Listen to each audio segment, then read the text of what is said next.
Bonjour à tous, je m'appelle Marie Moulin et je suis chargée de projet pour la CAPSA. Je fais aussi partie de l'équipe de réalisation des plans de protection des sources d'eau potable. Donc d'abord, on tient à vous remercier d'avoir choisi notre organisme pour réaliser vos plans de protection. On est fiers de pouvoir vous accompagner dans ce processus. Le but de cette vidéo aujourd'hui, c'est de vous présenter brièvement le portrait de vos sources d'eau potable qui sont concernées par ce plan de protection. Donc pour commencer, je vais vous aider à vous situer, puis à situer où est-ce que se situent vos prises d'eau potable. Donc ici, vous reconnaissez donc la ville de Saint-Marc-des-Carrières. Puis ce qu'il faut savoir, c'est que vos puits se trouvent en dehors de votre municipalité. Donc quand on prend la route 354 en direction de Sainte-Christine d'Auvergne, c'est ici, après le club de golf et après la série Éloi-Moisan, que se situent vos quatre puits. Donc c'est ça, il y a quatre puits qui prélèvent de l'eau souterraine dans une formation donc de sable. Et ces quatre puits qui vous alimentent, l'eau, après, elle est acheminée à la municipalité par gravité. On va zoomer. Donc, lorsqu'on se rapproche, lorsqu'on zoome, pour mieux se rendre compte où est-ce que sont vos puits. Donc là, ici, en noir foncé, c'est la rivière Sainte-Anne qu'on voit. Puis vos puits sont vraiment entre la rivière puis la route 354. Il y en a quatre, donc ils sont assez proches des berges de la rivière. Puisque vous avez autour des puits des surfaces qui sont coloriées en vert, jaune, orange, c'est des surfaces qui sont assez importantes en protection de l'eau. On appelle ça des aires d'alimentation ou des aires de protection.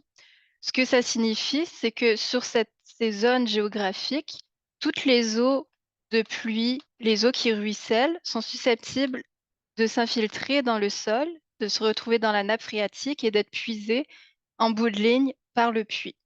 On peut voir ça comme un toit plat avec un drain central. Donc, toutes les eaux qui tombent sur le toit vont s'écouler dans le même drain central.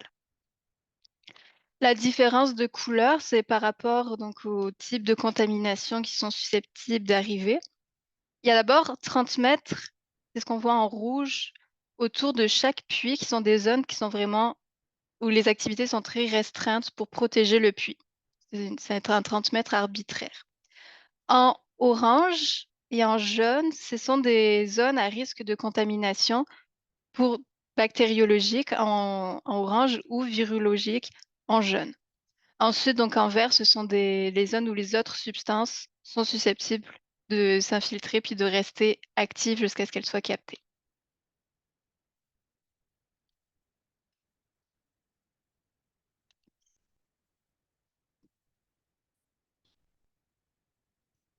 Une chose qui est donc intéressante de savoir, c'est que les puits, donc vos puits sont dans la municipalité de Saint-Gilbert. Les aires d'alimentation sont dans la municipalité de Sainte-Christine d'Auvergne. On verra plus tard une carte où on s'en rend mieux compte.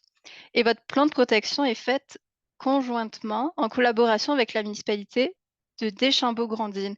Ce que je viens d'afficher sur la carte, c'est donc où se situe le puits de Deschambault-Grandines et leurs aires d'alimentation. Étant donné qu'il y a les mêmes contextes d'activité, contexte hydrogéologique, les plans sont faits en collaboration.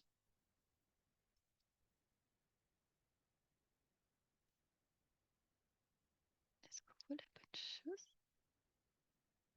Donc ici, ce que je vous présente, donc là, vous voyez là, en ligne rouge, c'est la délimitation des municipalités. Puis les traits gris clairs, ce sont les lots. En tout, sur vos aires, qui représentent une centaine d'hectares, il y a 27 lots qui se retrouvent dans ces aires. Donc, ce qui n'est pas très beaucoup, puisqu'il y a quand même une bonne nouvelle en termes de consultation, puis en termes des actions potentielles qu'on peut mettre en place. C'est plus facile de rejoindre moins de personnes. Ensuite, dans les puits, il y a des activités humaines, des activités qu'on appelle anthropiques, qui sont autorisées. En jaune, c'est donc des activités agricoles qui sont autorisées. Donc, il y a des épandages agricoles qui se déroulent dans les aires de protection. Les deux points rose et bleu, c'est que actuellement il y a un ouvrage, il y a un bâtiment d'élevage, puis il y a un ouvrage d'entreposage de lisier.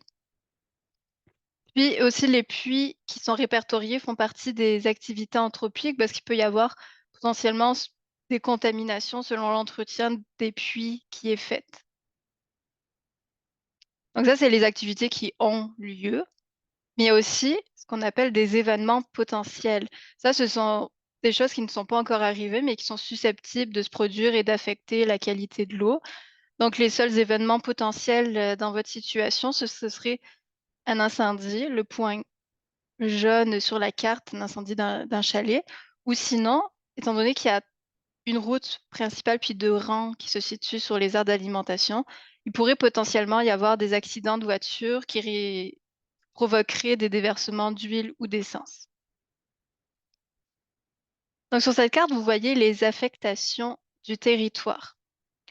Vous vous rendrez compte donc que le plus grand, au nord, la grande surface qu'il y a, c'est le puits de Deschambault-Grandines qui est sur cette carte aussi. Donc pour vos 4 puits, il y a 2 affectations, principales. Une affectation agricole dynamique, donc là, il y a déjà la majorité des places des champs agricoles qui se situent. Ces affectations sont souvent, il y a souvent une forte intensité d'activité agricole.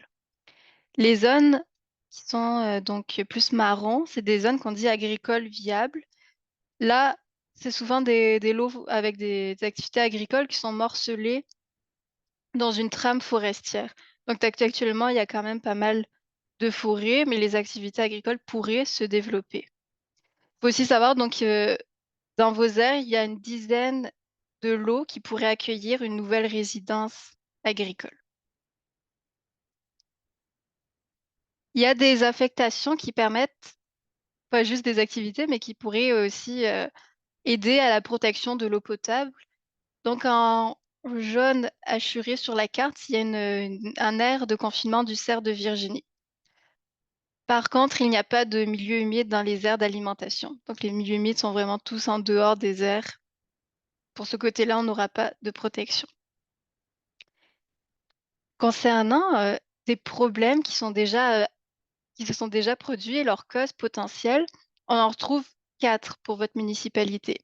À 11 reprises, il y a eu des dépassements de bactéries qu'on appelle des E. coli, puis à 13 reprises, des dépassements de bactéries qu'on appelle des entérocoques. Et les causes potentielles de ces dépassements, ce serait dû donc à l'épandage ou aux présences d'animaux sauvages dans les airs. C'est vraiment des contaminations qui sont d'origine animalière ou d'épandage. Les nitrites, nitrates, ils n'ont jamais dépassé la norme de 10 milligrammes. Ils se sont déjà retrouvés à 5 milligrammes pour 100 millilitres, voire à 6. Puis ça aussi, c'est des produits qui sont issus de l'agriculture. Donc, on suppose que les causes seraient donc les épandages actuellement en cours, les bâtiments d'élevage, l'ouvrage d'entreposage de lisier. Et enfin, il y a eu des concentrations, des détections de fortes concentrations de cuivre sans qu'ils dépassent la norme. Et ça, ce serait dû donc à la corrosivité de l'eau ou à l'endroit que le prélèvement a été fait et donc à la tuyauterie qui se situe à cet endroit. Donc maintenant que vous avez vu le portrait global de vos prises d'eau potable, on vous invite à remplir un formulaire. Donc c'est la première consultation des élus qu'on fait dans le processus de réalisation des plans de protection. Cette première consultation, elle a vraiment pour objectif de donner un but au plan de protection. Grâce à vos réponses, on va travailler avec votre équipe de travail de votre municipalité pour élaborer la vision, les objectifs et les orientations du plan de protection. À la fin du projet, du mandat, ce sera donc les élus qui accepteront le plan de protection. Donc, on vous remercie de votre collaboration. Puis si vous avez des questions, n'hésitez surtout pas à nous contacter. Merci.